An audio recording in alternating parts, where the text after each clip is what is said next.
Saudações a todos vocês, começando uma live muito especial aqui com os meus amigos, o Léo ao quadrado aqui, junto mais uma vez, a banda de novo tocando junto, Leonardo Estopa, Leonardo Atush, saudações ao público maravilhoso que já acompanha a gente aqui na TV 247, transmissão para o Facebook, para o canal Conde, para o meu perfil no Facebook, para o Twitter, saudações a todos vocês. Tudo bem? Vai ser um papo daqueles hoje, hein? Tatush? Vamos ver. Não, vamos passar por Estopa, né, cara? O Estopa, que saudades, Léo Estopa, que saudades de vocês. Você apareceu hoje sorrateiramente no Bom Dia 247, falou bom dia. Aí, não. Será que eu não estou ou estão pregando uma peça? Olha aí, Léo.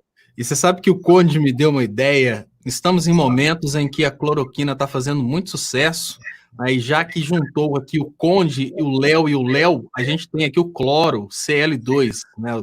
Então, aí, olha só. A gente monta um novo programa, Cloroquina, na TV 247.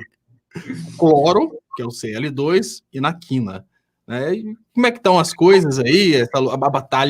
A batalha contra o grande inimigo que nem está dentro do Brasil. Você era bom aluno em química também, como o Léo Estopa? Você sabia que Cl2 era cloro? Olha, eu gostava da tabela periódica, achava bonitinha, tal, tinha aquelas dicas para decorar a tabela, né? Mas eu não era bom em química, não. Não sabe nada de física, literatura ou gramática e odeio química, né, Léo? Você vai cantar hoje? Não, Léo, não posso cantar, não, porque senão espanta a audiência. Olha o cenário do Estopa. Deixa eu colocar o Estopa aqui na tela. Olha só, casa maravilhosa do Leonardo Estopa, grande, enfim, youtuber, que tem toda essa condição aí de ter um cenário dessa qualidade. O quadro do Pink Floyd, do Wall, né? Ah lá, tá vendo? Um Pink Floyd do Wall lá naquele Aquela quadro. Mesa de jantar maravilhosa. Tá vendo que coisa fantástica que você pode baixar no YouTube e usar. E nós aqui trabalhadores, né, Leonardo? Olha só. Aqui tudo trabalhador, ó. Deixa eu colocar todo mundo aqui. Eu tenho os livrinhos escondidos lá atrás, ó. Tá vendo? Ficam escondidos. Porque todo mundo tá exibindo livro para lá, livro para cá. Os meus ficam escondidos, mas eles estão ali, ó. Você lembra daquele cenário que você fez uma vez, quando você tinha o primeiro Chroma, que era uma biblioteca? Tipo assim, uma biblioteca britânica, era genial aquilo, cara. E aí o Léo passava do tamanho de um campo de futebol, né? Era aquela colocando até as mensagens aqui, ó. Volta Estopa. Olha só, deixa eu fazer uma rodada aqui. Edna Maria, Armelei Martins, tudo certinho na casa, tudo arrumadinho. Gustavo e Léo, os três mosqueteiros. Deixa eu pegar mais alguma coisa aqui. Deixa eu ver. Olha só a fórmula da água H2O. Daqui a pouco eu passo mais aqui. Fala, Tuxo. Ô, Conde, tira eu da tela um pouquinho. Deixa eu tirar. O que será que ele vai fazer alguma coisa? Então vamos lá. Cobramos nós. Como é que estão as coisas? Quer dizer, o público está com saudade de você. Você apareceu no Bom Dia, de vez em quando você dá aí, você aparece de vez em quando, né? De vez em quando eu dou um alô. Hoje eu tava. Você dá um alô. Como é que estão as coisas? Como é que está a sua perspectiva, sua visão desse momento? Fala pra gente um pouquinho aí, enquadra a gente aí. As minhas... Assim, mas você me pergunta logo aquilo que o povo não quer ouvir. As minhas expectativas são as piores o possível. Brincadeira. O que eu vejo nesse momento, Conde, é, lógico, uma articulação científica na comunicação do lado liberal, que usa todo o aparato tecnológico, que usa todo o estado da arte, da técnica, da comunicação, para fazer um trabalho de controle da população brasileira, e eu não vejo nada nascer no lado nacionalista, porque a preocupação nem é ser direita ou esquerda, a preocupação é ser ou nacionalista ou entreguista. No lado entreguista, eu vejo uma articulação que faz uso de altas tecnologias, de muito alto nível de conhecimento de comunicação, de tecnologia, de algoritmos. No lado dos nacionalistas, o que eu vejo é desânimo e repetição dos mesmos erros. Dentro deste cenário, a expectativa que eu tenho é da continuidade ou até da piora da situação atual, porque aos poucos as pessoas que lutam contra isso vão desanimando e vão jogando a toalha, falando: olha, não dá mais para jogar com esse time não treina, esse time não se atualiza. Alguns vão migrando para a direita, que é o que eu tenho percebido, né? Pessoas em processo de tabatização, e outras pessoas simplesmente desistem e pronto. Mas nada é impossível. Eu volto a dizer, o cenário que eu vejo é que não temos nenhum trabalho no sentido de transformar essa comunicação do campo progressista nacionalista em algo científico, em algo realmente responsável. Mas isso não significa que a gente nunca venha a adotar esse tipo de método, né? Mas por enquanto eu não consigo ver isso, não. Muito bom, Atush. E aí? O Atush está morrendo de saudade de você. Olha só, Estopa, como é que tá? Eu também.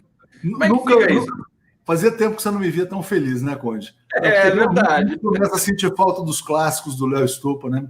Conceitos criados por ele. Tabatização é uma palavra criada pelo Leonardo Estopa e que depois passou a ser usada urbi et orbi, né? Todo mundo. E por que o Léo fala em tabatização, Conde?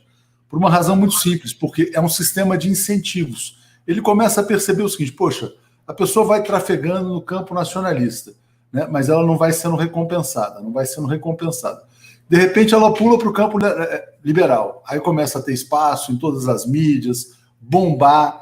Eu acho que por isso um pouco que o Léo disse que ia pular fora, né? Ia dar um tempo, estava cansando dessa questão de falar. Tipo, até gravou um vídeo outro dia dizendo o seguinte: por que não falo mais sobre política, né? E agora você está aqui falando sobre política novamente, né, Léo? Eu tenho tentado, Léo, não falar. O detalhe é o seguinte: por mais que você queira brigar contra a sua essência é a sua essência.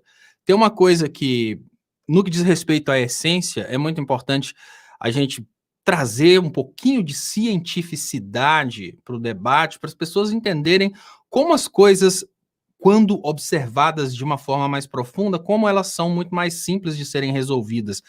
Mais simples, isso não significa que é fácil. Por exemplo, nós tivemos ao longo das últimas décadas a programação mental do brasileiro no sentido de aceitar determinadas palavras, detestar outras palavras. Nós tivemos esse processo de criação da repugnância contra o PT durante esses últimos tempos, e eu lembro que eu cheguei a falar com o Paulo Pimenta há 3 anos atrás: olha, Paulo Pimenta, foi feito um trabalho de programação mental contra os brasileiros, contra o PT. A sigla PT, quando ela é falada, ela acende determinadas luzes na cabeça das pessoas. Vamos tentar usar Partido dos Trabalhadores. Por quê? Porque isso não entrou na programação mental. Então, assim, só em números de como funciona o cérebro humano, você tem 95% das suas atitudes controladas de forma inconsciente. E esse inconsciente é 1 milhão de vezes mais rápido do que o consciente. É exatamente por isso que quando você está aprendendo a dirigir, está preocupado em olhar para o retrovisor e fazer isso confunde tudo, você se perde e toma pau na hora que vai tirar a carteira, mas depois que você aprende, você ao mesmo tempo fala ao telefone, troca a música do rádio, para quem fuma, ainda está fumando e ainda presta atenção na rua, e tem uns ainda que conseguem fazer tudo isso e ainda mexer com a mulher que está passando na rua. Por quê? Porque depois que as coisas tornam-se automáticas, depois que você entra no piloto automático, você já não tem mais um governo consciente daquilo. Você consegue sair naquele trecho que você faz todos os dias e chegar em casa até mesmo sem perceber o que você fez, o que aconteceu, quais carros entraram na sua frente. Então, é preciso levar em conta o fato de que o brasileiro foi programado ao longo dos últimos anos para se comportar de uma determinada forma. Então, a gente não tem que pensar que a gente vai mudar um trabalho de 20 anos dos liberais. A gente tem que pensar que a gente tem que embarcar nessa nova linguagem de comunicação, a gente tem que se adaptar, a gente tem que usar determinadas palavras que já não estejam impregnadas de ódio por parte do lado de lá para conquistá-los. A gente não vai conseguir trazer as pessoas para o nosso lado convidando as pessoas para o comunismo, convidando as pessoas para o socialismo, falando mal do capitalismo. Não. Isso fala muito bem com a nossa turma, ou seja, é preciso usar ciências de comunicação para poder conquistar as pessoas, para poder mudar o que está acontecendo, e não simplesmente continuar tentando falar com as pessoas como a gente falava há 15 anos atrás. Voltou com tudo aqui, Estopa. Fala tudo. Voltou com tudo. Não, só quero ler um superchat aqui do Cláudio dizendo: sobre Bolsonaro perdeu a cabeça e, portanto, está louco, né? A gente vai falar bastante sobre isso, mas acho que você, Conde, como linguista, e o Estopa é um cara das soluções muito simples, né? As pessoas falam, o PT, o PT, o PT, o PT, o PT, e aí já diz, não, mas peraí, eu sou obrigado a odiar o PT, como falar, não, eu odeio o Corinthians. O Bolsonaro, ele até falou que ele veste qualquer camisa, menos a do Corinthians. Por trás disso pode ter até uma lógica, né? E o Estopa falou, não, assim, troca PT por Partido dos Trabalhadores, né? Já tem uma outra... Isso é muito simples, né? É uma coisa banal. Enfim, você que é o linguista aí da turma. Tem muita coisa acontecendo simultaneamente, quer dizer, a nossa crise, o colapso da linguagem, ele é generalizado, ele não é só político, ele não é só digital. O Estopa está certo. Eu gosto muito de uma cena do filme Perdido em Marte, do Ridley Scott. Não sei se vocês assistiram aqui, é uma dica legal. Que a gente está numa situação tipo a do aquele astronauta que ficou em Marte. Quer dizer, é uma situação limite, né? É totalmente dramática. E o que ele faz? Ele é um botânico e ele diz o seguinte: para sair daqui, eu vou ter de usar a ciência até fazer bico. Né? Então ele planta batata lá, ele tenta fazer um monte de coisa para sobreviver 1 ano até dar tempo da nave voltar para buscar ele e tudo mais. E eu acho que a gente tem de usar a ciência até fazer bico. E na minha praia, que é a ciência linguística, que é isso, você tem de não adianta mais entrar naquele debate franco, que era bonito, romântico dos anos 90, dos anos 2000, que inclusive nem sei se era tão franco, assim como a gente imagina hoje. Tem de usar essas questões das redes digitais, das palavras que trepidam, que têm apelo, para reestabelecer uma possibilidade. O debate mudou, tem de ter coragem. Para enfrentar isso, tem de ter coragem. Não pode ter aquela visão conservadora de querer voltar a um passado romântico, idílico e utópico. Tem de construir a utopia de novo. Fala, Léo, Atush. Não, eu tenho 2 superchats aqui, na verdade, todo mundo dizendo, olha, o Beraldi fala pela comunidade inteira, né? Estopa, acabou, volte, acabou as suas férias, Estopa, você não tem mais condição. E aqui é o seguinte, o Pedro Pérez falou, grande Estopa, volta, por favor, precisamos de você informando, falando a verdade, sem enganação, como existe por aí. Porque muitas pessoas gostam de vender atalhos para um paraíso que não existe, né? Quer dizer, essa é a questão. E você não, você vai na linguagem realista dizendo, olha, não adianta, enquanto não houver, né, uma mudança efetiva, real na comunicação, as coisas não vão andar. Mas eu queria trazer para vocês um tema, e a gente tinha falado, eu e Conde já, Léo. Semana passada, a gente estava aqui com a Márcia Tiburi, e ela criou uma imagem muito interessante, né? A força das palavras. Ela falou, o Brasil não está sendo governado, o Brasil está sendo torturado. Ela colocou o Bolsonaro como uma pessoa que tortura o Brasil. Aí eu pensei nessa fala dela, olha, mandei até uma mensagem para ela. Que interessante, né? Porque se o país está sendo torturado, isso explica o fato de Bolsonaro ter lá os seus 30%, porque tem pessoas que sentem o prazer sádico ao ver outras pessoas sendo oprimidas. E eu sempre me lembro de uma coisa que o Léo falava, de uma menina que sempre entrava nas lives do Léo para dizer o seguinte... Aí o Léo entrava lá para xingar, fazer qualquer coisa, né? E o Léo foi falar com ela. Aí ela falou assim, não, Estopa, eu gosto de você, mas é que me dá prazer te oprimir. Então é um pouquinho. Eu vim aqui só para te oprimir um pouquinho. O Bolsonaro pegou essa chave. Ele dialoga com o prazer sádico de parte da população brasileira. Só que essa destruição não leva a absolutamente nada. Vocês aí que são os especialistas na ciência da comunicação, acho que podem falar um pouco mais sobre isso. Léo, como é que a gente vai virar essa chave de pessoas que estão sentindo prazer na destruição? Olha, Léo, antes de mais nada, é preciso admitir que existe sim essa fatia da população que sente prazer na ideia de que o outro está pagando por uma coisa que ele deveria pagar. Sim, tá fecha só um pouquinho seu mic. E não é uma pequena parcela da população, nós temos uma parcela significativa dos eleitores do Bolsonaro que estão com o Bolsonaro pelo prazer de ver outras pessoas sendo prejudicadas, mas até isso faz parte de uma programação. Por que o outro é merecedor de uma punição? A gente tem que se perguntar como é um ser humano como eu, né, uma pessoa de carne e osso, que obviamente nasceu de uma mãe que também é um ser humano e tem uma expectativa de ter família, ela sente o prazer em ver outras pessoas sendo prejudicadas, sendo punidas, tendo direitos cortados, e aí a gente tem que ir para qual foi o mecanismo que despertou nessa pessoa esse prazer sádico. Eles usaram, obviamente, técnicas como dizer que você se esforça e não consegue, aquele vagabundo lá consegue sem se esforçar. Foram várias técnicas. Então, quando a gente fala sobre saída desse labirinto, a gente precisa fazer uma análise do labirinto, mas não de dentro, porque senão como é que o Minotauro vai pegar a gente, porque o Minotauro conhece o labirinto muito melhor. A gente tem que se distanciar do labirinto. O que significa? A gente precisa arrumar uma forma de ver ele por cima para encontrar a saída. São vários segmentos de pessoas. Tem pessoas que apoiam o Bolsonaro simplesmente porque não tinham nada para fazer, estavam distantes da sociedade e não eram percebidas, não eram respondidas. E ao apoiar o Bolsonaro, elas têm o apoio dos demais apoiadores e têm a repugnância das pessoas que não gostam do Bolsonaro. Então, imagina antes desse evento, uma pessoa que tinha crise social e ficava no Facebook e não conseguia fazer absolutamente nada. Aí ela escreveu pela primeira vez Lula ladrão e veio uma chuva de críticas e uma chuva de elogios. Ela encontrou ali um caminho para se socializar. Então, digamos que a política se tornou o novo futebol do povo brasileiro. É isso que é preciso entender. Nesse novo futebol do povo brasileiro, o que o povo não está entendendo é que alguns jogadores ganham milhões e os torcedores passam fome.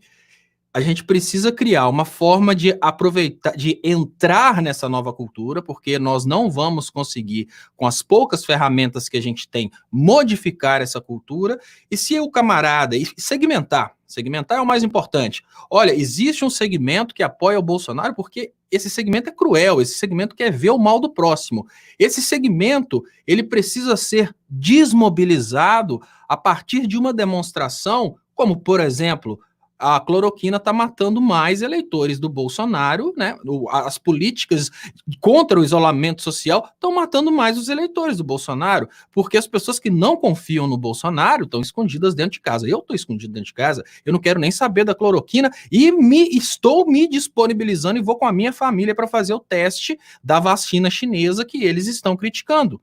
Então, assim, é preciso entender que cada segmento foi por um motivo. Tem um segmento religioso que sempre foi ignorado. O grande problema, eu preciso falar, né, o PT, junto com os demais partidos de esquerda no Brasil, eles se alicerçaram tanto na prepotência de terem os eleitores que eles ignoraram esse crescimento da comunicação do lado liberal. Então, eles não desenvolveram essa parte de diplomacia com o resto da sociedade.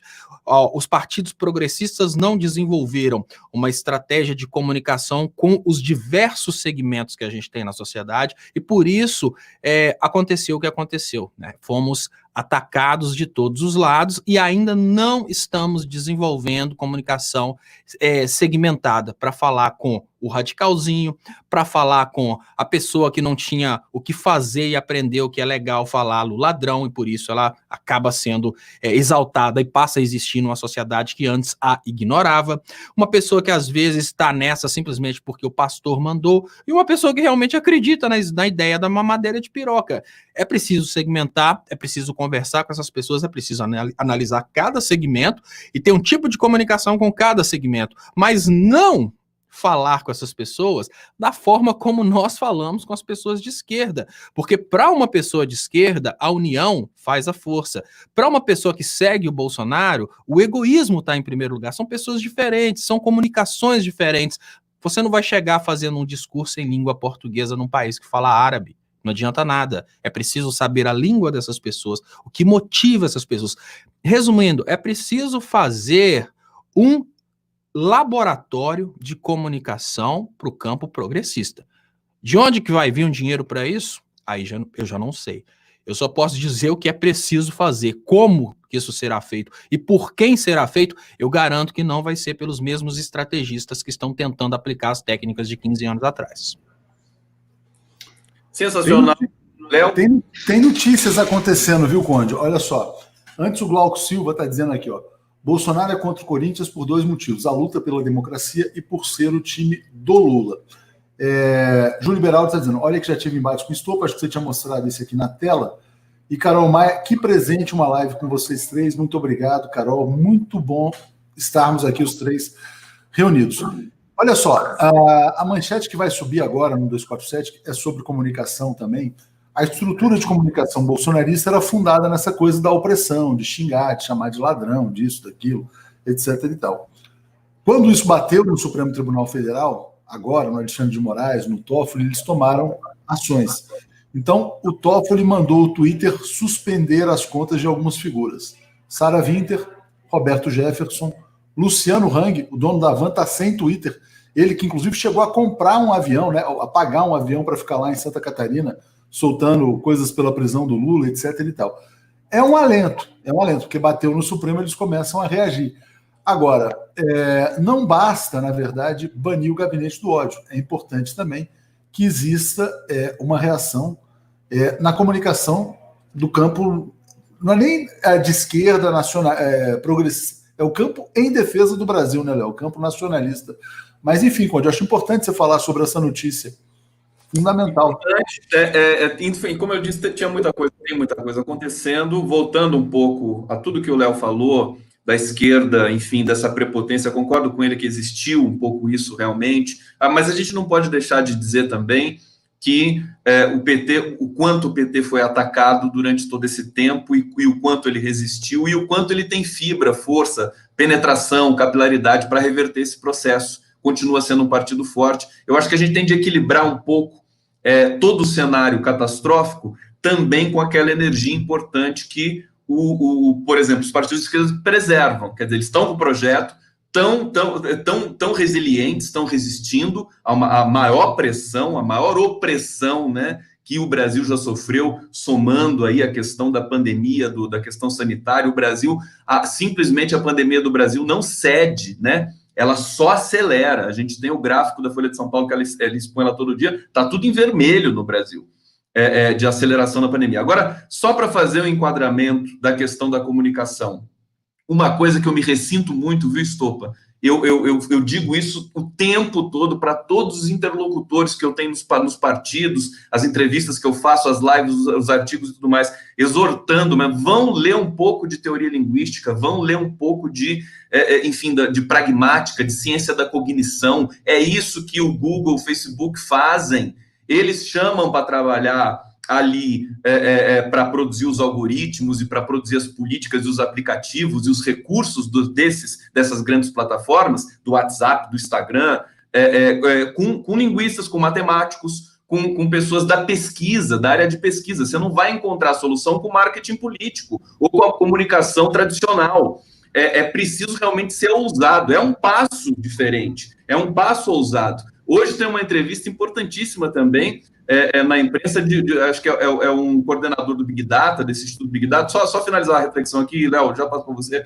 Ele diz justamente da questão da segmentação. Quer dizer, as eleições municipais vão atingir, são questões locais, mas evidentemente você vai ter também de ter um processo de segmentação nas campanhas para que você possa chegar no eleitor, para que você possa ter o apelo de fato. Em suma, para resumir, para concluir, os tempos mudaram na produção do sentido político. Mudaram. Nós temos de nos adaptar a isso com caráter, com ética, com a memória viva de tudo que foi a luta da esquerda, porque nesse momento a gente vê o capitalismo fracassar na condução do combate à pandemia e o socialismo, ou as correntes socialistas pelo mundo, notadamente Cuba e China, lograrem um êxito muito grande. Por quê? Porque construíram uma sociedade baseada, de fato, na coletividade. Eu acho que a gente não pode perder isso de vista também na constituição de um novo processo de comunicação dentro da disputa política, do debate público no Brasil. Fala, Tuxi! Conde, como o Léo fala as coisas desagradáveis que ninguém gosta de dizer, poucas pessoas gostam de ouvir, eu vou trazer o comentário do Cláudio Alves, que fala assim, olha, a última pesquisa da revista Fórum deu 49% de aprovação ao Bozo, 51% de rejeição. Será que é porque a lucidez de metade da nação foi destruída E aí saiu também nessa pesquisa fórum uma coisa curiosíssima, Léo. Perguntam assim, quem é o melhor presidente de todos os tempos? Lula. Aí tem uma pesquisa, o Bolsonaro supostamente ganhando o Lula. Aí as pessoas começam a falar, não, mas a pesquisa é falsa. Porque como é que pode o Lula ser o melhor presidente e o brasileiro querer se chicotear e colocar o torturador novamente no poder?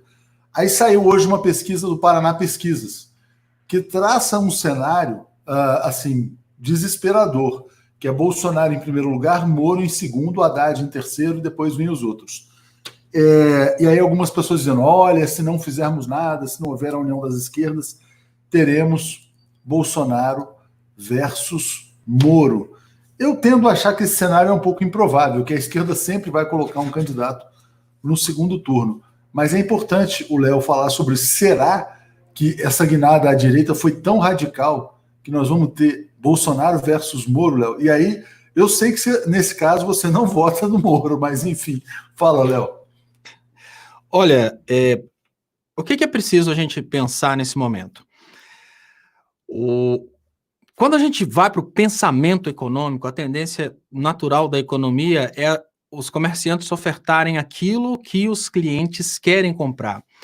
E o que tem acontecido? A gente tem uma programação mental da sociedade brasileira, né, esse bombardeamento das políticas de esquerda, essa programação das pessoas no sentido de todas se sentirem parte da elite. Nós partimos para uma ideia relacional. É mais ou menos assim, eu posso não ter casa própria, posso estar na merda, conseguir financiar um carro com 5 anos de uso, mas eu não vou me considerar pobre, eu vou me considerar elite porque eu consigo ver uma pessoa que está ainda pior do que eu. Isso faz com que termos como elite consigam comunicar com 90% da população, por incrível que pareça.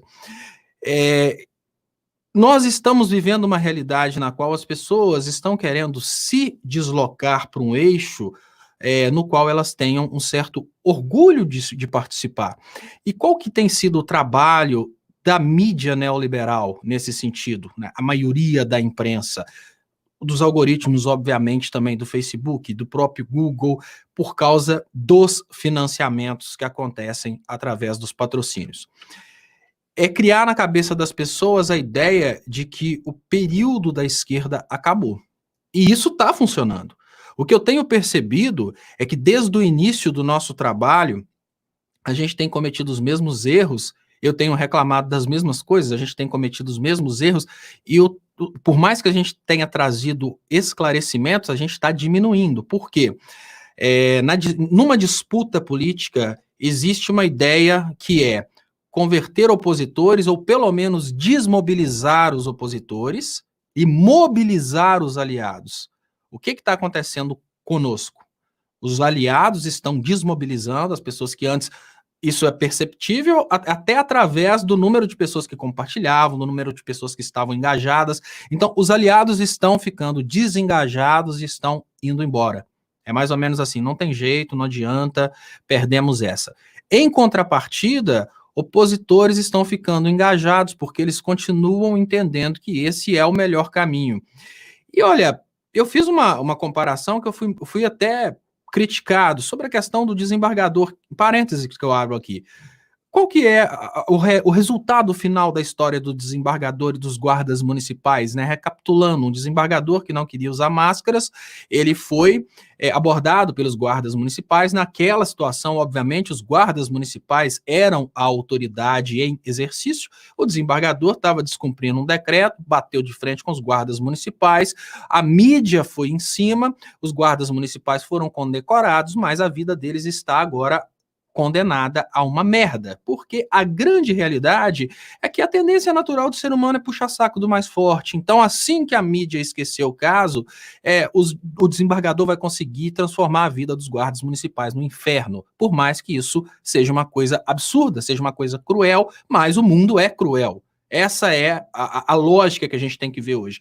Da mesma forma, a estratégia de comunicação do lado de lá cria a ideia que é muito mais legal ser de direita, é muito mais bonito ser de direita. Então, eles não estão mais naquele combate antigo entre direita e esquerda, proletariado e capitalista. Não, ninguém mais quer ser o pobre, ninguém mais quer estar do lado dos pobres, ninguém mais quer ser de esquerda. todo mundo agora quer se incluir dentro de um dos blocos de direita. É a esquerda, é a direita perfume francês, é a direita contra a corrupção, é a direita dos milionários, né? Aí a gente tem, obviamente, Partido Novo, a gente tem PSDB, a gente tem o grupo bolsonarista.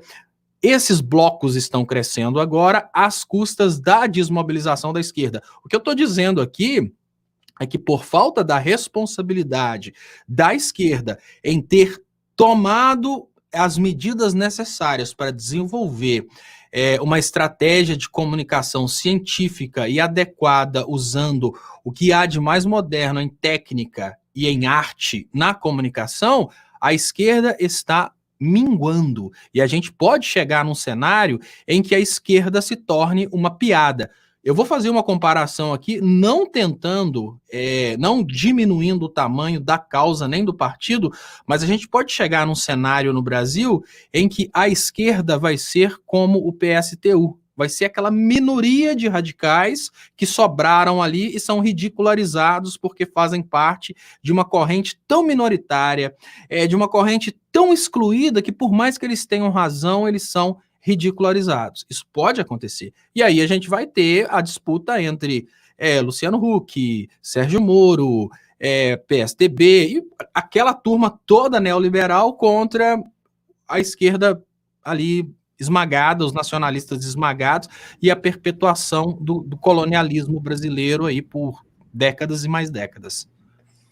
Conde, posso só ler o superchat antes de passar aqui? Ó? Claro. A Bárbara Kirchner dizendo, ó, que análise lúcida do Estopa sobre a motivação da propagação reacionária justamente por pessoas com necessidades de pertencimento e interação social. Foi na lata. Aninha Meirelles está dizendo, Léo, que saudade das suas lives. Lógica e verdade que você traz. E a Carol fala, aos arrependidos do voto ao Bozo, restou falar com orgulho que não votou no PT. É interessante, né, como essa palavra PT mobiliza. Não, mas espera aí. E todos eles, quando são questionados, o governador do Rio Grande do Sul, quando foi no Roda Viva, não. Bolsonaro não é legal, mas eu não podia ter votado no PT. É o que as pessoas têm dito, né? Esse orgulho é doentio. A esquerda tem que desenhar a luta de classes. Conde, você subestima essas pesquisas que estão mostrando esse cenário desesperador de extrema-direita versus extrema-direita? É tipo assim, 2022 a gente tem uma eleição entre Hitler e Mussolini no Brasil. Não subestimo. Achei a pesquisa da revista Fórum excepcional, uma metodologia, pergunta certa, importante para servir de alerta para todos nós. Antes de falar da pesquisa, eu só quero lembrar de um comentário de alguém que falou do Estopa aqui, agora não vou lembrar o nome, mas o Estopa tem realmente um talento de ter uns insights e de obrigar a gente realmente a botar a cabeça para pensar. É muito bacana isso. É por isso que o pessoal sente falta da presença do Estopa aqui, e eu sinto falta também de conversar, de interagir, porque realmente dispara muita coisa. Ele disse uma coisa para mim aqui, que é mudança realmente de patamar. A esquerda ficar reduzida a uma coisa um pouco quase que folclórica, do jeito que as coisas vão se acumulando. Ele citou o PSTU. Justamente, o que é isso? Isso é o fenômeno do discurso. Como a direita radicalizou, ela acabou empurrando a esquerda também para radicalizar. Porque a esquerda, que foi aquela esquerda do Lula, dos governos democráticos, era diferente. Era uma esquerda que dialogava com o mercado, que fez toda a revolução silenciosa de maneira pragmática, inteligente. Nós não teríamos tido aquele crescimento todo no Brasil, essa inclusão de 40 milhões de pessoas no universo do consumo, tudo isso com uma esquerda radical. Foi um processo dialogado com a sociedade inteira. Então, isso se perdeu. O Léo quer falar, o Arthur quer falar. Não, é que isso tem uma lógica científica. Eu vi uma vez num vídeo, acho que era da Vox, era muito interessante, Léo. A polarização, ela cumpre uma função. Olha qual que é a função da polarização. Quando você chega e fala o seguinte, quer dizer, você puxa a política muito para a extrema-direita, né, você cria a sensação de que a velha direita passa a ser o centro. Então o normal é ser o PSDB e a extrema-direita é radical. Agora a gente está vivendo um momento de o que os algoritmos vão fazer. E o Supremo Tribunal Federal banindo essas coisas. Eles vão despolarizar a sociedade. O que vai ser a despolarização? Eles vão banir o gabinete do ódio e vão tentar zumbificar a esquerda. Então a esquerda vai ficar zumbificada, né, com pouco alcance nos algoritmos. A gente tem que ter estratégias para enfrentar esse processo de zumbificação. Mas assim como você pode polarizar, puxando, vamos dizer assim, o centro mais para a direita, você também poderia polarizar para o outro lado. E aí o exemplo que eu vi nesse vídeo era muito interessante. Se você quer legalizar a maconha, defenda a legalização da heroína. Porque, não, temos que legalizar. Todo mundo vai para a rua defender a legalização da heroína. Não, tudo bem, então não vai dar para fazer heroína, mas a maconha até que é razoável. Esse é o princípio da negociação. Essa é a lógica. Só para complementar, posso complementar aqui, depois a gente passa para o Estopa? Temos que passar para o astro, né, Conde? Passar para o astro aqui. Mas antes de passar para o astro, vamos fazer... Eu queria destacar o seguinte, lembrar o seguinte, esse emparedamento ideológico que a esquerda ela é obrigada a ocupar esse espaço. Não é porque ela quer. Quer dizer, a partir do momento que você tem um jornalismo brasileiro, a imprensa, produzindo o seu gabinete de ódio particular, de ódio ao PT, de ódio à esquerda, de criminalização da política, ela vai produzindo esse novo sistema que sufoca o debate público, que criminaliza o PT, o governo, e a gente acaba naquele grande finale péssimo, catastrófico, de a Dilma sendo empichada num processo de muita violência, de muita misoginia, de muito machismo, com apologia à tortura dentro do Congresso Nacional, que não redundou em prisão de Bolsonaro, deveria ter saído preso daquele momento. A partir daquele momento, como diz a própria Márcia Tiburi, a gente passou a aceitar tudo de mais esdrúxulo e abominável que possa acontecer com o país. Então, é muito delicado, quer dizer, não tem, a esquerda não tinha, o PT, que não era essa esquerda mais, digamos assim, raiz, vamos dizer assim, ele não teve opção senão ocupar esse espaço para recobrar as forças. É um processo natural que agora vai ter de ser reorganizado à luz de uma nova teoria da comunicação, de uma nova proposta comunicacional. E eu quero só lembrar o seguinte, viu, os dois Léo que estão aqui me ouvindo, para a gente, no momento certo aqui, evocar, em linhas gerais, a tese da Márcia Tiburi, que para mim é central, que define todo o processo de grotesco que nós estamos passando nesse momento aqui, com o poder grotesco de Bolsonaro. Atuche, depois Léo, é isso? Não, é só para ler o superchat e devolver para o Léo, que está no centro. A Adriane fala assim, a identidade do 247 está diretamente relacionada ao Estopa. É nosso Rui Costa Pimenta. Uma noitada onde todos concordam é uma noitada perdida. Tarcísio Pena.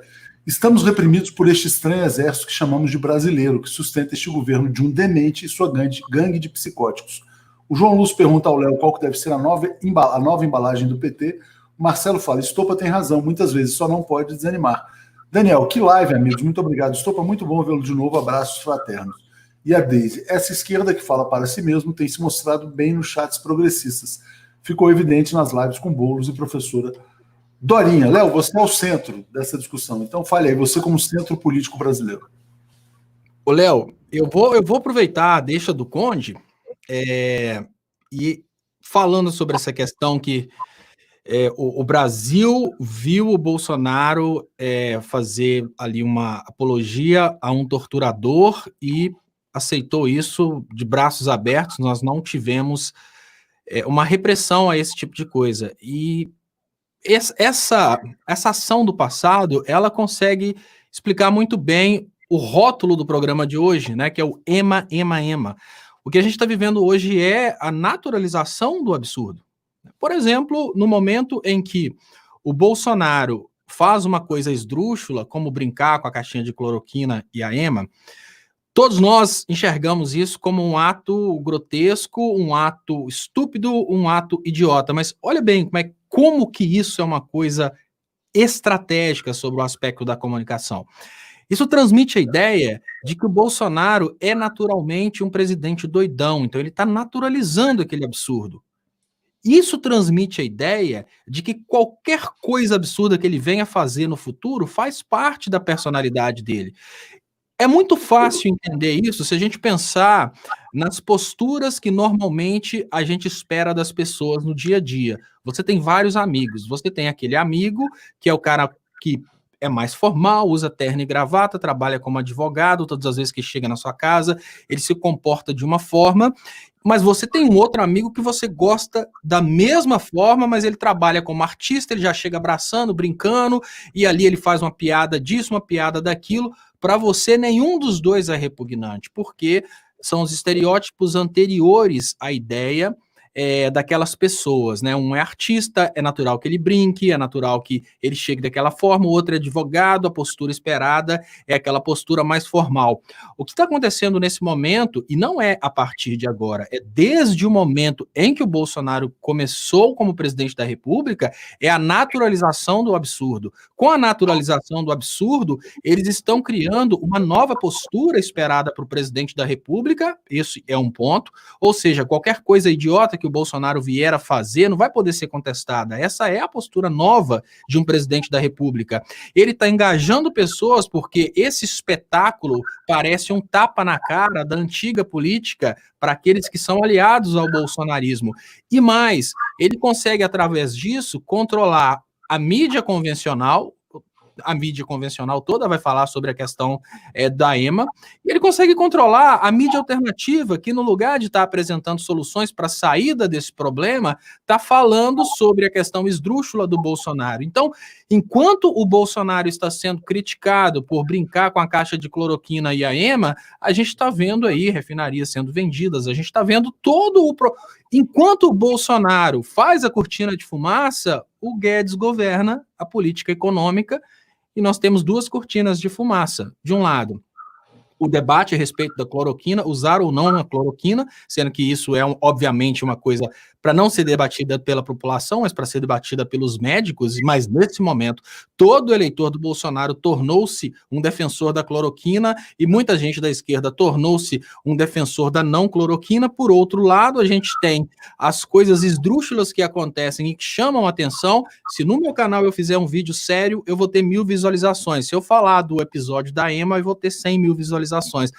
Pô, é muito melhor eu falar sobre a EMA do que falar sobre uma coisa séria, como, por exemplo, estamos perdendo a nossa indústria.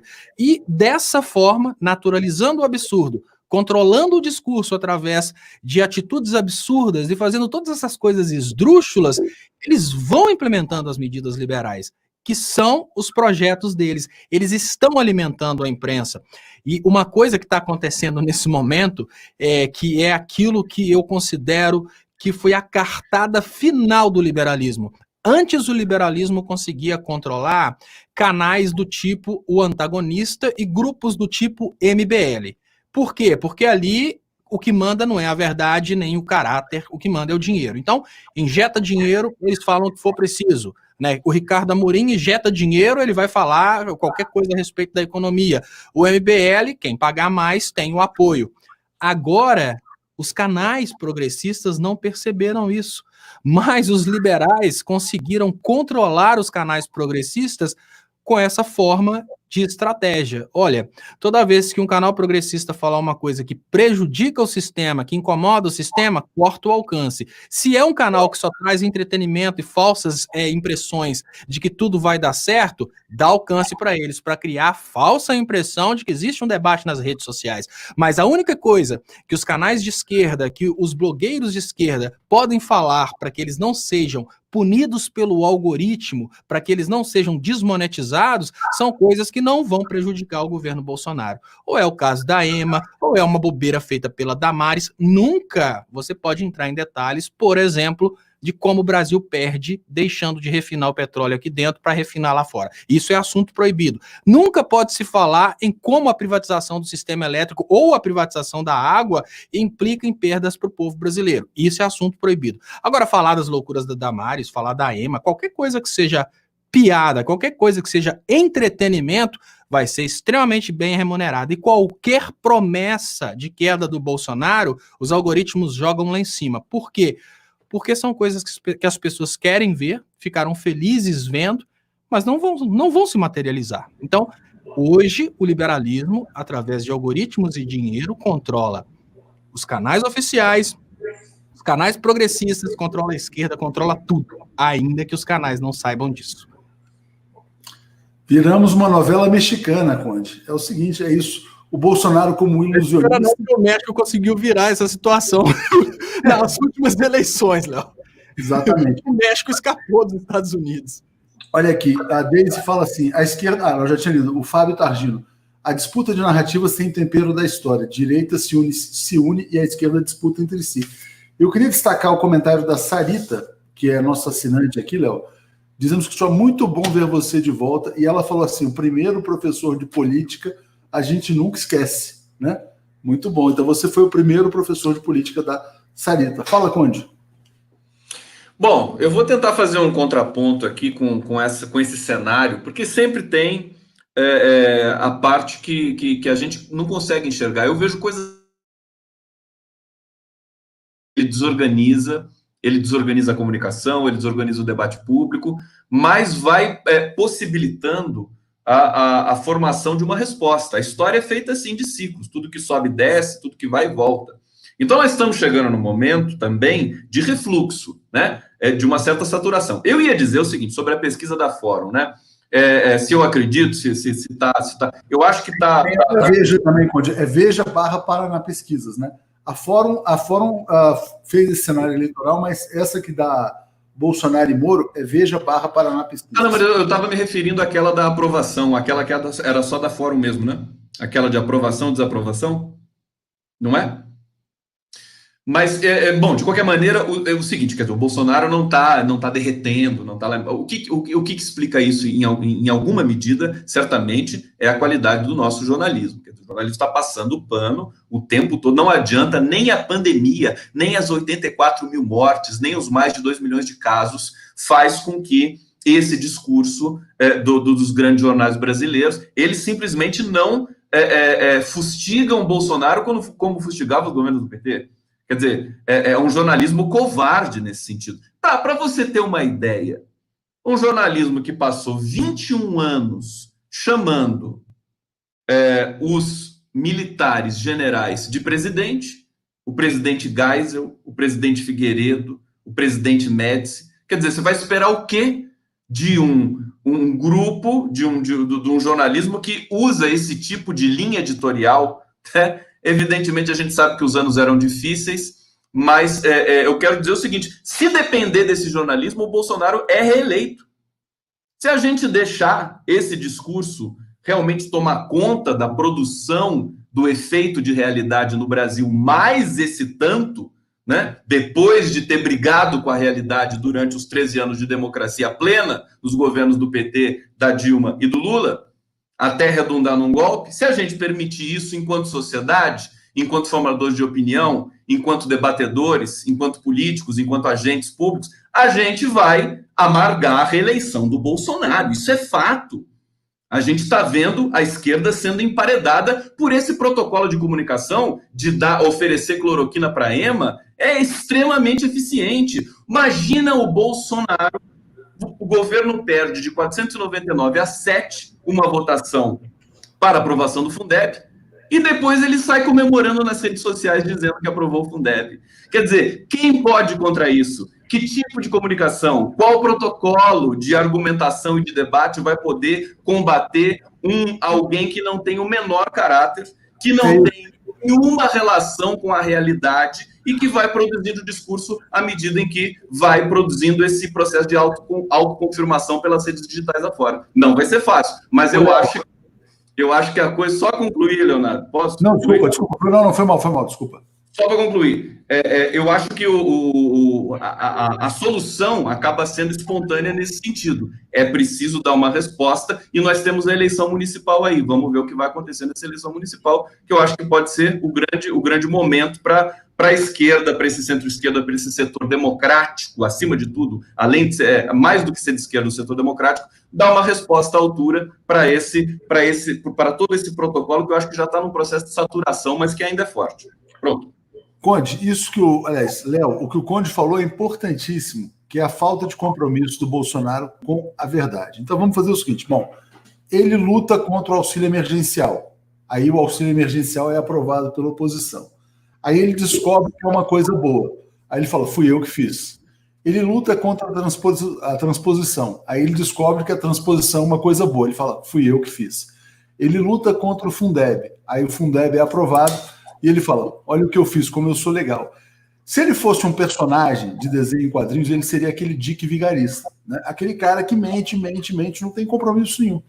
Mas, enfim, as pessoas acham o seguinte, porra, esse cara que é esperto, ele leva vantagem em tudo. E aí eu vou te perguntar exatamente como enfrentar uma figura tão inescrupulosa, né? Antes de te passar, só queria passar uns comentários, né? Maria Luísa dizendo que a sua lógica é correta, estopa.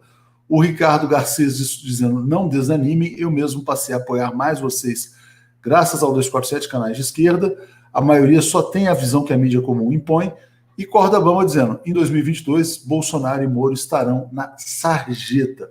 Léo, como enfrentar uma figura que somente mente a todo momento? Léo, isso é uma coisa muito complexa, porque a mentira do Bolsonaro, ela convém. Vejam bem, grande parte da população, eu vou falar números que obviamente não estão ligados a nenhuma pesquisa, mas só para exemplificar, a gente tem 1% da população extremamente representada pelo liberalismo econômico.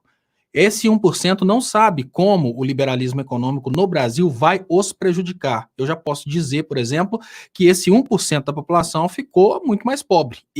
Quando eu cheguei ao Brasil, desde quando eu cheguei ao Brasil até hoje, o real caiu quase pela metade, o que significa que eu estou valendo a metade do que eu valia antes.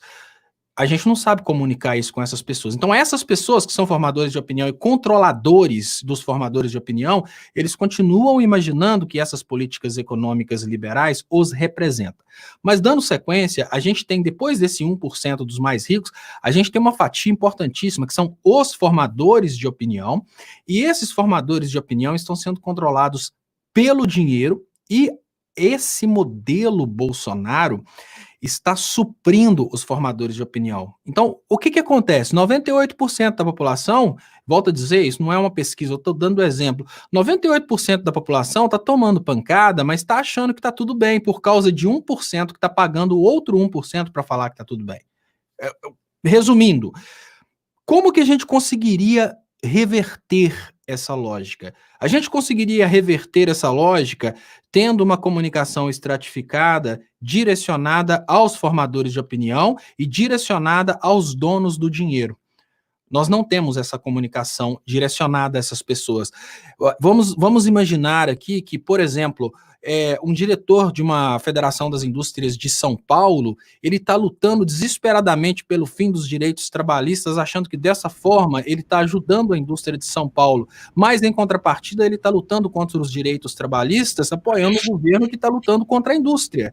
Preciso mostrar esses detalhes, é preciso ter um diálogo com aquilo que eu acho que não é estratégico chamar de elites. É preciso ter um diálogo com esses atores milionários que conseguem influenciar nos formadores de opinião para a gente conseguir dialogar com as massas, porque diretamente com as massas nós não vamos conseguir dialogar. É preciso... Sim. Não, eu só queria fazer um comentário, porque isso que você falava me lembrou uma fala do Florestan, e ele falava o seguinte, temos que carimbar nesse governo a ideia de que é um governo militar. E os militares estão levando vantagem para eles, né? Estão com as boquinhas empregando parente, que isso o povo entende, né? É um general que emprega filho, outro general que emprega filha, tal, etc e tal. Sem brigar com o militar de maneira geral. Os generais estão levando vantagem, o Bolsonaro está dando presente para todo mundo. E dizer para as elites, para as classes médias altas, o governo militar deixou você mais pobre, seu idiota. Mais ou menos isso. Você ficou mais pobre porque você está sob um governo militar. Enquanto não cair a ficha das pessoas que elas estão mais pobres, empobrecidas, não adianta, né? Porque elas ainda vão se apegar aquele orgulho que alguém citou. Não, mas peraí, pelo menos não votei no PT. Essa é a questão, né? Todo mundo está mais pobre por conta do governo militar do Jair Bolsonaro. Essa é a história que está acontecendo no país. Até os ricos estão mais pobres, né? Depois do trabalho que foi realizado ao longo dos últimos anos, Léo, nós temos, o que eu consigo ver no Brasil hoje é uma pequena parcela da população que tem noção de que o governo militar foi algo ruim no passado. Claro, temos muitas pessoas no Brasil que têm consciência disso, mas nós temos uma maioria que foi programada ao longo dos últimos anos a pensar que dos militares você só pode esperar dignidade, justiça e honra. Então, eu acho que falar que as filhas dos militares, os filhos do militar, eles estão ganhando boquinha, isso não vai modificar em nada a cabeça daqueles que apoiam o Bolsonaro. Para quem é da elite, falar que uma filha de um militar conseguiu um cargo para ganhar 13 mil reais, o cara vai pensar, né? Eu volto a dizer, falar elite nessas horas é muito difícil, porque o servente pedreiro se acha elite depois dessa programação mental, mas para quem é milionário, falar que a filha do militar conseguiu um cargo no governo para ganhar 13 mil reais, ele vai falar, tá, o valor que eu gastei no café ontem. Então, o que é importante nesse momento é levar para os milionários consciência econômica. Nós estamos transformando o Brasil, que era um país industrializado, em um país subdesenvolvido. E criar uma consciência que essa é uma manipulação que vem de fora.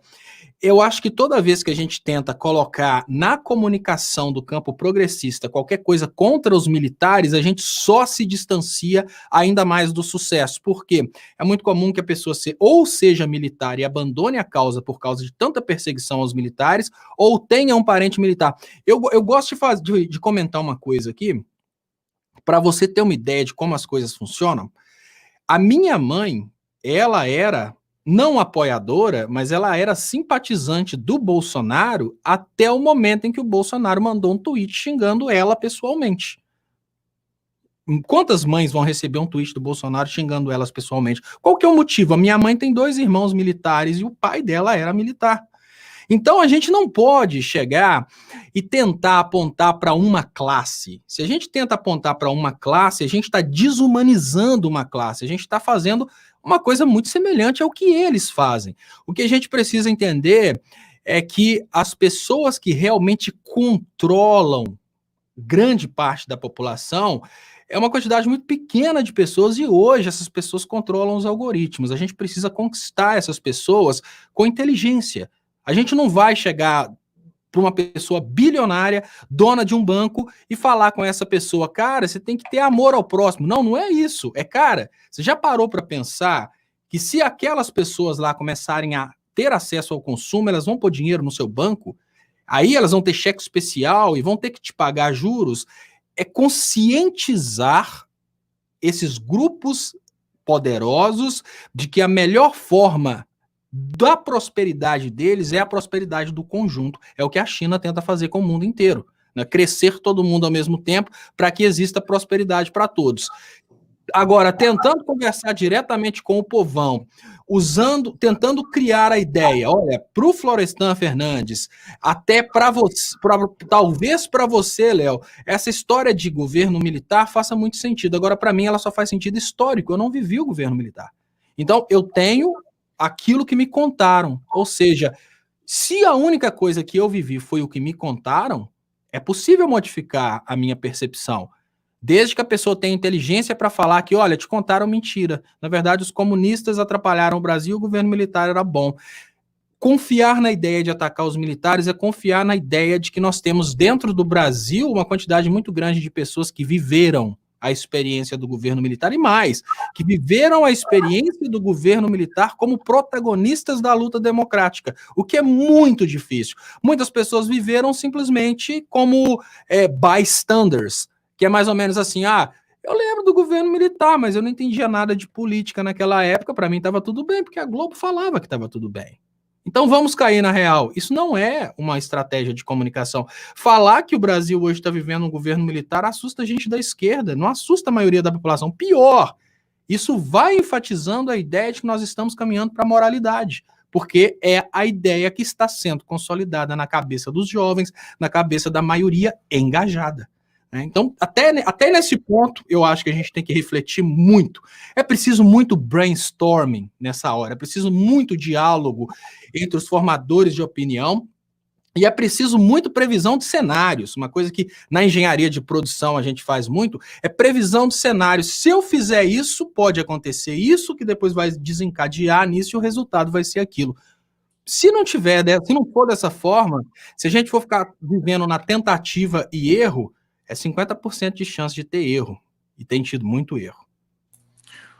Atush, eu não sei se você vai esticar um pouquinho o programa, se você quer ler, porque a gente está em cima do laço, mas eu queria fazer um comentário sobre esse comentário do Léo, mas eu acho melhor você falar antes, porque Só você... passar os superchats aqui, então, ó, a Carol dizendo: vocês acham que nas eleições municipais Bolsonaro terá a mesma força para eleger candidatos como em 18? Não será direita e esquerda, mas sim bolsonarismo contra o resto? Ele tem essa força? Eu acho que ele está até meio recolhido, na verdade. Ele não quer tomar partido dizendo: olha, quem ganhar ou perder não é problema dele, ele está olhando para 2022. Ana Gondim: o povo só está querendo comer e pagar boleto e acha que Bozo dá isso a eles. A esquerda tenta acessar o consciente das pessoas. A direita acessa o inconsciente nas suas vontades de status e diferenciação. Muito bom esse comentário da Ana Gondim, viu, Conde? A direita vai logo assim, quer dizer, não, o cara tá bem, é elite, aquela coisa toda, como o Léo tem dito. Beral dizendo: Estopa tem que seguir Gramsci, né? Pessimista na razão, otimista na vontade. Muitas incógnitas e poucas respostas. Precisamos de soluções. E Soledade fala: máxima da extrema direita e direita, dividir a esquerda para governar. Quem perde? O povo. Fala, Condão. Abrir aqui o microfone. Eu quero só pedir também para todo mundo aqui inscrições no canal. Tem 2 canais aqui, estamos simultâneos na TV 247, no canal do Conde, Facebook para seguir a gente também, no Twitter. E o Estopa coloca... Eu acho que a gente também sofre no Brasil uma síndrome. Tem várias síndromes, né? Tem a de Estocolmo, tem síndrome para tudo que é lado aqui no Brasil. Mas uma coisa que eu me lembro do Lula dizendo, exortando também as pessoas que, porventura, estavam ouvindo ele dizendo a falar naquele momento pela internet, dizendo assim: se você não está feliz, vai lá e faz. Não fica esperando que o outro faça. Eu acho que nós temos de tomar um pouco de cuidado com isso também. Sabe por quê, Estopa? Estou pensando nisso, cara, Atush, que é o seguinte: se o PT, se a esquerda não está cumprindo com as tuas necessidades políticas, você não pode se intimidar. Você tem de criar, eventualmente, um partido novo. Você tem de aglutinar as pessoas. Eu acho que nós precisamos disso. Nós precisamos oxigenar o debate no país. Não pode ficar... Digamos, eu sou conhecido porque eu realmente celebro a existência do PT como um dos maiores partidos do mundo, mais importantes, mas eu acho que nós precisamos também ser ousados. Não podemos ficar terceirizando a responsabilidade histórica o tempo todo.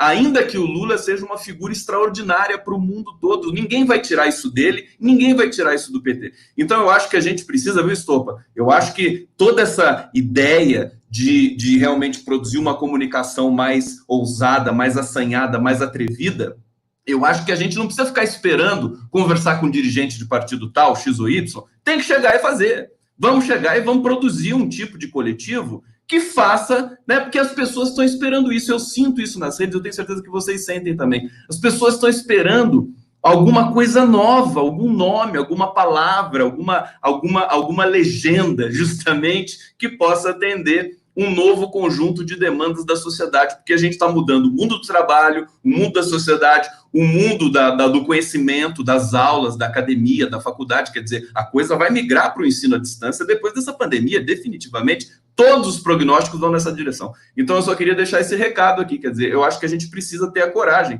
de realmente colocar em prática esse sonho que a gente vai tendo de todos nós, não só nós que estamos aqui conversando, mas vocês que estão assistindo essa super live aqui. Eu já aproveito, até aproveitar que o Estopa está aqui. Vamos fazer mais vezes isso, que é tão gostoso, né? Atush? Deu para matar a saudade do Estopa? O pessoal estava com saudade de você, Léo. Léo, você vai voltar ou você vai deixar esse mistério no ar? Você sabe que eu gostei muito quando o Conde falou essa questão do ensino à distância. As pessoas tinham um preconceito muito grande a respeito do ensino à distância, e o que a gente faz aqui hoje é exatamente o ensino à distância. Eu queria, inclusive, atribuir grande parte do meu conhecimento, né, todo o meu conhecimento é em ensino à distância, porque eu tenho aquela síndrome louca lá de hiperatividade, e eu não consigo, obviamente, sentar e ficar numa sala de aula por horas vendo o professor falar. Então, eu estudo no meu tempo, no meu ritmo, e acostumei a estudar à distância. E eu queria aproveitar esse momento para parabenizar duas universidades, uma que eu estou concluindo o curso de mestrado, e hoje eu fiz uma apresentação de um trabalho, fiquei muito feliz com a avaliação do professor, que é a Ambra College, que agora é a Ambra University, que é onde eu estou fazendo mestrado em Direito, e eu tenho conversado com o Conde, agora eu estou estudando música, e eu queria agradecer muito e sugerir para quem está perdido aí, quer estudar Direito, tem a Ambra College, a Ambra University, só procurar pela internet que vocês acham. E para outros assuntos, que é onde eu estou estudando música à distância, tem a Unis, que é uma universidade aqui de Minas Gerais, de Varginha, que tem uma metodologia à distância de excelente qualidade, e eu queria até convidar, Léo, de repente, para a gente falar sobre o tema, eu faria um convite, por exemplo, há um professor de música à distância para falar como funciona essa metodologia, para que as pessoas parem, talvez, de brigar contra os novos paradigmas, porque é muito melhor a gente ter mais formas de dividir o conhecimento do que tentar... É muito melhor a gente partir para a ideia de todo mundo aprender a usar o computador do que tentar quebrar o computador para manter o emprego dos datilógrafos. Então, eu acho que é bom falar sobre isso. De repente, uma live para falar sobre o ensino à distância, eu convido esse professor de música à distância, o Conde como músico, obviamente, seria muito interessante participar dessa live, para as pessoas até começarem a aproveitar o tempo para aprenderem mais, porque se a gente tivesse no Brasil mais conhecimento, a gente teria menos bolsonarismo, né? E uma das formas de dividir o conhecimento é a educação à distância. Muito bom, Léo, muito bom, Conde, obrigado a vocês. Sempre um prazer estar aqui. E foi realmente assim, matamos a saudade, né? Esperamos ter você de volta, Léo, quanto antes. Quem sabe aí naquele ritmo que a gente fazia até recentemente. Valeu, Léo. Valeu, Conde. Obrigado a todos. Obrigado a todo mundo. Encerrando essa transmissão, satisfação falar com os dois Léos aqui, o Léo Quadrado. Como é que é o nome dessa sigla? É Cloro? Como é que nós somos? Agora é Cloro. Aí a gente pode colocar assim, CL2, né, que é o Léo ao quadrado, que tem o C do Conde também. Então você coloca CL2, que é o cloro. Aí depois coloca quina e uma interrogação. Né? Grande Léo Estopa, grande Leonardo Atucho, obrigado, um beijo para vocês e até a próxima. Valeu. Obrigado, gente, valeu.